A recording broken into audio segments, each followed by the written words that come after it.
എന്തുകൊണ്ടാണ് മോദിജി ആളുകൾ തൊഴുന്നത്? ഇത്രമാത്രം ഉള്ളൊരു ബഹുമാനം തോന്നുന്നത് എന്തുകൊണ്ടാണ്? ഒരു മുത്തശ്ശനെ പോലെ എല്ലാ മക്കളും വീട്ടിൽ കാണുന്നത് എന്തുകൊണ്ടാണ്?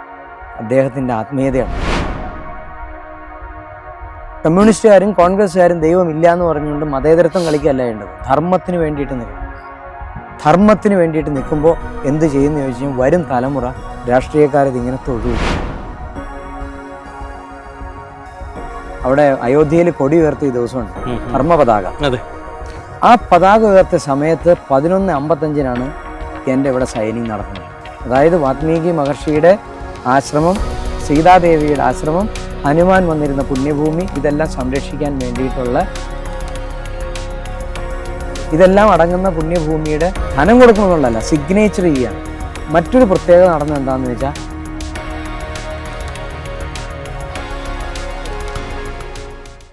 ഞാൻ ഈ സ്ഥലം വാങ്ങിക്കണമെന്ന് പ്ലാൻ ചെയ്തപ്പോൾ ആദ്യം ഞാൻ ചെയ്തത് നമ്മുടെ ക്ലാസ്സിൽ, നമ്മുടെ സൂം ക്ലാസ്സിൽ മീറ്റിങ്ങിലൊന്ന് അവതരിപ്പിച്ചു. എല്ലാവർക്കും ഭയങ്കര ഇഷ്ടമായി. ഞങ്ങൾക്കൊക്കെ അങ്ങോട്ട് വരാൻ ഇഷ്ടമാണ് ഗുരുജി എന്ന് പറഞ്ഞു. എല്ലാവരും ബാംഗ്ലൂരൊക്കെ ആയതുകൊണ്ട് അവന് നാട്ടിൻപുറത്തേക്കാകുമ്പോൾ വലിയ താല്പര്യം ഉണ്ടാവില്ല എന്ന് പറഞ്ഞു. പക്ഷേ എല്ലാവരുടെയും താല്പര്യം കണ്ടപ്പോൾ എനിക്ക് ഒന്നുകൂടി ഇഷ്ടമായി. അതിനകത്ത് ഏറ്റവും കൂടുതൽ മുൻകൈ ഇട്ട് ഇറങ്ങിയതെന്ന് വെച്ച് കഴിഞ്ഞാൽ തിരുവനന്തപുരത്തുള്ള ശ്രീരാഗും ഹരിയും, പിന്നെ അതുപോലെ വിജയകുമാറും അനില ചേച്ചിയും, പിന്നെ അങ്ങനെ കുറേ പേരുണ്ട്, പേരെടുത്ത് പറയാനില്ല, അങ്ങനെ കുറേ പേരുണ്ട്. അവരൊക്കെ അങ്ങോട്ട് ഭയങ്കരമായിട്ട് ആഗ്രഹത്തോടെ മുൻകൈ എടുത്ത് ഇറങ്ങുകയാണ്. സ്ഥലം നോക്കാൻ വന്നു, കാര്യങ്ങൾ അറിയണു. നമ്മൾ ആദ്യമായിട്ട് സ്ഥലം മേടിച്ചിട്ട് രജിസ്റ്റർ ചെയ്യുന്ന ദിവസത്തിന് ഭയങ്കര പ്രത്യേകതയുണ്ട്. ആ പ്രത്യേകത നമുക്ക് ഭൂമിയിൽ നിന്ന് ഒരിക്കലും തുടച്ചു മാറ്റാൻ പറ്റില്ല. ബാക്കിയെല്ലാം നിങ്ങൾ ഞാൻ ഉണ്ടാക്കുന്ന സ്റ്റോറി ആക്കിക്കോ. നമ്മുടെ മോദിജി അവിടെ അയോധ്യയിൽ കൊടി ഉയർത്തിയ ദിവസമുണ്ട്, ധർമ്മ പതാക. ആ പതാക ഉയർത്തിയ സമയത്ത് 11:55 എൻ്റെ ഇവിടെ സൈനിങ് നടക്കുന്നത്. അതേ സമയത്ത് ഇവിടെ സൈനിങ് നടക്കുകയാണ്. ഇവിടെ നിന്ന് വീഡിയോ അവർ റെക്കോർഡ് ചെയ്തിട്ട് ഞാൻ സൈൻ ചെയ്യണതിൻ്റെ വീഡിയോ റെക്കോർഡ് ചെയ്ത് ഗ്രൂപ്പിലിട്ടപ്പോൾ അതിൽ നിന്ന് വരികയാണ് ധർമ്മപതാക ഉയർത്തിയ അതേ സമയത്താണല്ലോ മോദിജി അവിടെ കൊടി വെക്കുന്ന സമയത്താണല്ലോ ഗുരുജി ഇവിടെ സൈൻ ചെയ്തതെന്ന്. അപ്പോഴാണ് ഞാൻ ആ സമയത്തിൻ്റെ പ്രത്യേകത അന്വേഷിച്ചത്. ആ സമയത്തിന് ഒരു വളരെ പ്രത്യേകതയുള്ള ഒരു സമയമാണ്. ആ ചെയ്യുന്ന പ്രവൃത്തി തുടർന്നുകൊണ്ടേയിരിക്കും. ആ ടൈമിൽ ചെയ്യുന്ന ആ എന്ത് പ്രവൃത്തിയാണോ ആ പ്രവൃത്തി നോൺ സ്റ്റോപ്പാണ്. അതായത് ഞാൻ ഏറ്റവും വലിയ ധർമ്മത്തിൻ്റെ കാര്യം അന്ന് ചെയ്തുകൊണ്ടിരുന്നു. അതായത് വാത്മീകി മഹർഷിയുടെ ആശ്രമം, സീതാദേവിയുടെ ആശ്രമം, ഹനുമാൻ വന്നിരുന്ന പുണ്യഭൂമി, ഇതെല്ലാം സംരക്ഷിക്കാൻ വേണ്ടിയിട്ടുള്ള രജിസ്ട്രേഷൻ നടക്കുകയാണ്. ലവകുശന്മാരുടെ ഇതെല്ലാം അടങ്ങുന്ന പുണ്യഭൂമിയുടെ ധനം കൊടുക്കണമെന്നുള്ളതല്ല, സിഗ്നേച്ചർ ചെയ്യാണ്. മറ്റൊരു പ്രത്യേകത നടന്നത് എന്താണെന്ന് വെച്ചാൽ, കേരളം അന്ന് സ്തംഭിച്ച ദിവസമാണ്. അന്നത്തെ ദിവസം കേരളത്തിൽ രജിസ്ട്രേഷൻ നടന്നിട്ടില്ല. സൈറ്റ് ഡൗൺ ആണ്. എനിക്കറിയില്ല. കേരള സർക്കാരിന്റെ രജിസ്ട്രേഷൻ സൈറ്റ് ഡൗൺ ആണ്. എന്റെ മാത്രം നടന്നിട്ടുണ്ട്. വേറെ ആരെയും നടന്നിട്ടുണ്ടോ എനിക്കറിയില്ല. എനിക്കിവിടെ വന്നപ്പോൾ ഒരു രസകരമായ സംഭവം, മോദിജിയെ കുറിച്ച് പറഞ്ഞപ്പോൾ, ഇവിടെ മോദിജിയാണ് ഈ ഒരു ഇങ്ങനെ ഒരു കൂട്ടായ്മ ഉണ്ടാക്കാനും, അല്ലെങ്കിൽ ഇങ്ങനെ ഒരു സംഭവം ക്ഷേത്രം ചെയ്യാൻ പോകുന്നു, അല്ലെങ്കിൽ സ്ഥലം വാങ്ങിക്കുന്നു, മോദിജിയാണ് പിന്തുണ ഉള്ളതെന്ന് പറഞ്ഞു കേട്ടു. ശരി തന്നെയാണോ? നാട്ടുകാരുടെ ഒരു സംഭാഷണം കേട്ടത്. നാട്ടുകാർ പറഞ്ഞിട്ട് അതിനെന്താ കുഴപ്പമുള്ളേ? പ്രധാനമന്ത്രി നമ്മുടെ കൂടെ ഉണ്ടെന്ന് പറഞ്ഞാൽ എന്ത് മോശമുള്ള കാര്യമാണ്? എത്രയോ വലിയ നല്ല കാര്യമാണ് അല്ലേ? തീർച്ചയായിട്ടും. ബാറല്ലല്ലോ, ഒരു പുണ്യഭൂമിയല്ലേ. അപ്പൊ ഞാൻ പോലും അറിയാതെ പിന്തുണ ഉണ്ടെന്നാണ് പറയുന്നത്. അല്ല, ഞാൻ പോലും അറിയാതെ നമ്മുടെ പ്രധാനമന്ത്രിയുടെ പിന്തുണ ഇതിനകത്ത് ഉണ്ടെന്ന് എനിക്ക് കേൾക്കുന്നതിൽ സന്തോഷമേ ഉള്ളൂ. നാട്ടുകാരാ പറയുന്നത്. എന്ത് പറഞ്ഞാലും നല്ലതാണ്, മോശമല്ലല്ലോ പറയണത്.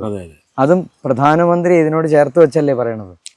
ഇത് ആവശ്യമാണ്. കാരണം രാമഭഗവാന്റെ, നിങ്ങൾക്കൊരു ചരിത്രം പറഞ്ഞുതരാം. പരശുരാമൻ മഹാദേവനെ ഒരിക്കൽ പ്രതിഷ്ഠിക്കാൻ ശ്രമിക്കുകയാണ്. അപ്പൊ ലിംഗപ്രതിഷ്ഠ നടത്തുന്ന സമയത്ത് എത്ര ശ്രമിച്ചിട്ടും പ്രതിഷ്ഠ അതിന്റെ സഫലമാകണില്ല. അപ്പൊ അദ്ദേഹത്തിന്റെ മുത്തശ്ശൻ വലിയ ഋഷിയാണ്. അപ്പൊ അദ്ദേഹത്തിന്റെ മുത്തശ്ശൻ പറയാണ്, മോനെ നീ ഒരു കാര്യം ചെയ്യ്, ആദ്യം പാർവതി ദേവിയെ ക്ഷണിച്ചു വരുത്, അതിനുശേഷം വിളിച്ച ഭഗവാൻ എത്തുന്നു പറയും. പറഞ്ഞതുപോലെ ചെയ്തു, രണ്ടുപേരും വന്നു. അതുപോലെ അവിടെ നടക്കേണ്ടത് അവിടെ നടന്നു. രാമഭഗവാനെ പ്രതിഷ്ഠ ചെയ്തു. സീതാദേവിയെ ഇതുവരെ ആരും അംഗീകരിച്ചിട്ടില്ല. ഇത് നഗ്നമായിട്ടുള്ള സത്യമാണ്.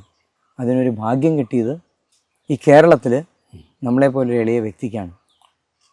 ഒരാൾ വിചാരിച്ചത് നടക്കുന്ന കാര്യമല്ല. എന്നാൽ ഇവിടെ മിനിസ്റ്റേഴ്സ് മുതൽ വലിയ വലിയ പൊളിറ്റീഷ്യൻസ്, അതുപോലെ ഗവർണർമാർ എല്ലാവരും വന്നു പോയിട്ടുണ്ട്. ഈ പുണ്യഭൂമിയെ പറ്റി ആർക്കും അറിയില്ലാത്തതല്ല, കളക്ടർമാരൊക്കെ വന്നിട്ടുണ്ട്. അവരൊക്കെ പറഞ്ഞു എന്തൊക്കെയോ ചെയ്യാമെന്ന്. പക്ഷേ ഈ ഭൂമി എനിക്ക് വേണ്ടി കാത്തിരിക്കാറെന്ന് ഞാൻ പറയുള്ളൂ. തീർച്ചയായിട്ടും. കാരണം ഞാനിത് മേടിക്കാൻ വേണ്ടി വന്നോ ഇവിടെ ഒന്നും ചെയ്യാൻ വേണ്ടി വന്നതല്ല. എനിക്കൊന്നും ചെയ്യാൻ ആഗ്രഹമില്ലാത്ത ആളെ എൻ്റെ മുൻ വീഡിയോ കണ്ടാൽ അറിയാം, ഇനി എൻ്റെ ജീവിതത്തിൽ എനിക്കൊന്നും ചെയ്യാൻ ആഗ്രഹമില്ല എന്ന് തന്നെയാണ് പറഞ്ഞുകൊണ്ടിരുന്നത്. പക്ഷെ ഒരു ഓപ്പർച്യൂണിറ്റി, ഒരു ഗോൾഡൻ ഓപ്പർച്യൂണിറ്റി കിട്ടുമ്പോൾ എനിക്ക് അതിനെ ഒഴിവാക്കാൻ പറ്റില്ല. കാരണം വാൽമീകി ഭഗവാനാണ് എന്നെ കൈപിടിക്കുന്നത്. ഗുരുദേവൻ പറഞ്ഞു വിട്ടതാണ്. എനിക്ക് 2 ഗുരുക്കന്മാരെ അവോയ്ഡ് ചെയ്യാൻ പറ്റില്ല. തീർച്ചയായും. ഇപ്പോൾ കേരളത്തിൽ മഹാമാഘ മഹോത്സവം നടന്നു. അപ്പം എനിക്കതിൽ ഇത്തിരി രാഷ്ട്രീയമുണ്ട് ഇതിൽ. കാര്യം ചില സ്ഥലങ്ങളിൽ മാത്രം ഈ രാഷ്ട്രീയക്കാർ പോകും.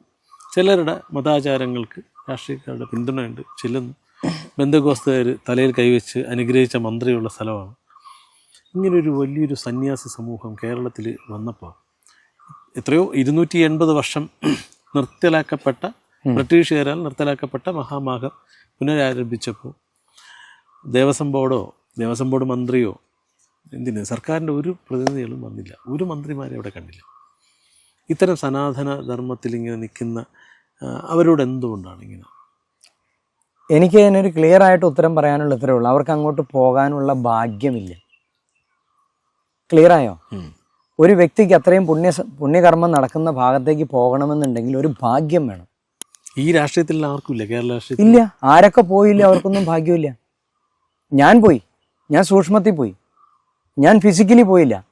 എനിക്ക് ഈ പ്രപഞ്ചത്തിൽ എന്ത് നടക്കണ്ടെങ്കിലും എനിക്ക് അറിയാനുള്ള ഭാഗ്യം കിട്ടുന്നുണ്ട്. ന്യൂസിലൂടെയോ ഫിസിക്കലോ പോയിട്ടല്ല.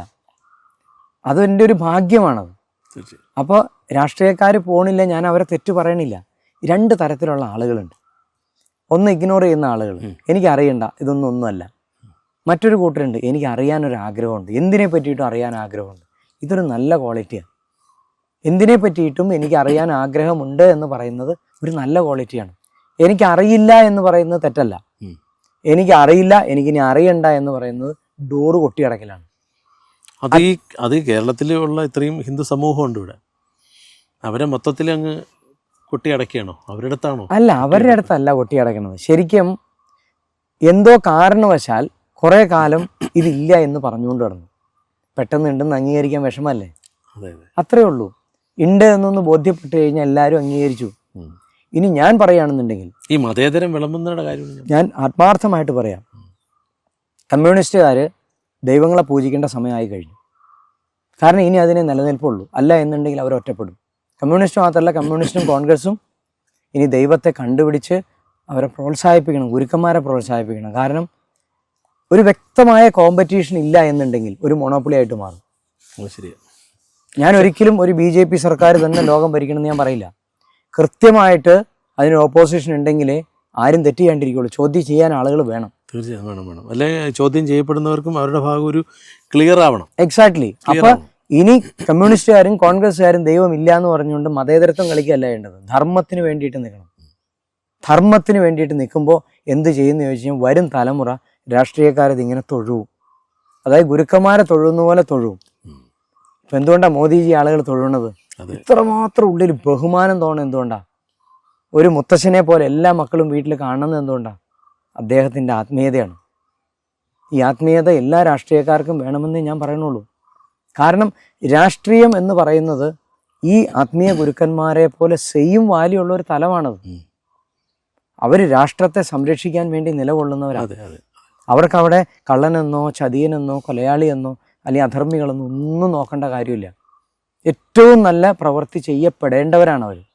അപ്പോൾ അവരെ സമൂഹം എത്രമാത്രം ഉയർന്ന തലത്തിലാണ് നിൽക്കണമെന്ന് ആലോചിച്ചു നോക്കും.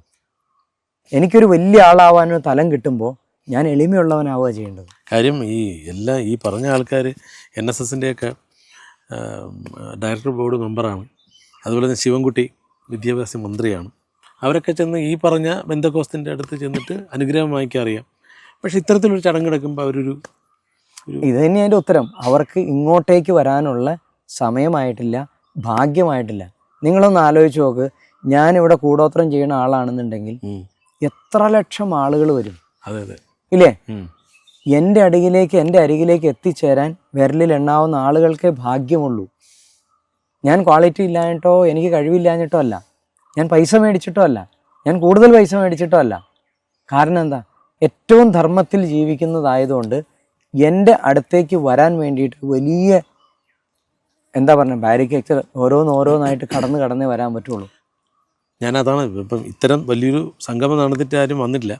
ഇപ്പം ഇത്രയും പുരാതനമായൊരു സംസ്കാരം നമുക്ക് കിട്ടിയിട്ട് ഇവിടെ ഇപ്പം അങ്ങൊരു വലിയൊരു സംവിധാനം ചെയ്യുന്നു അല്ലേ. പിന്നെ ക്ഷേത്രമുണ്ട്, ഇവിടെ ആശ്രമമുണ്ട്, ഇവിടെ അതുപോലെ അത്തരം സാഹചര്യങ്ങളെല്ലാം ഉണ്ട്. ഇതൊക്കെ അങ്ങ് ഏറ്റെടുത്തിട്ട് ബാംഗ്ലൂർ കിടക്കുന്ന അങ്ങാണ് ഇവിടെ വന്ന് ചെയ്യുന്നത്. നമുക്ക് ഇപ്പോൾ പിന്തുണ വേണോ വേണ്ട എന്ന് രണ്ടാമത്തെ കാര്യം. എന്നാലും ഈ സാഹചര്യത്തിലാണ് അങ്ങ് നിൽക്കുന്നത്. ഇതെങ്ങനെ തരണം ചെയ്യും? ഞാനൊന്നും നോക്കണില്ല ശരിക്കും പറഞ്ഞു. എൻ്റെ ശിഷ്യഗണങ്ങൾക്കൊക്കെ ഇത് ഭയങ്കര ഇഷ്ടമാണ്. അവർ ഇവിടെ കിടക്കാൻ പോലും സ്ഥലമില്ല. ഇവിടെ വന്നിട്ട് ഈ മണ്ണിൽ ഇരിക്കാൻ അവർക്ക് ഇഷ്ടമാണ്. ഈ മണ്ണ് കാണുമ്പോൾ സന്തോഷമാണ്. എല്ലാവരും വളരെയധികം ആസ്വദിക്കുക.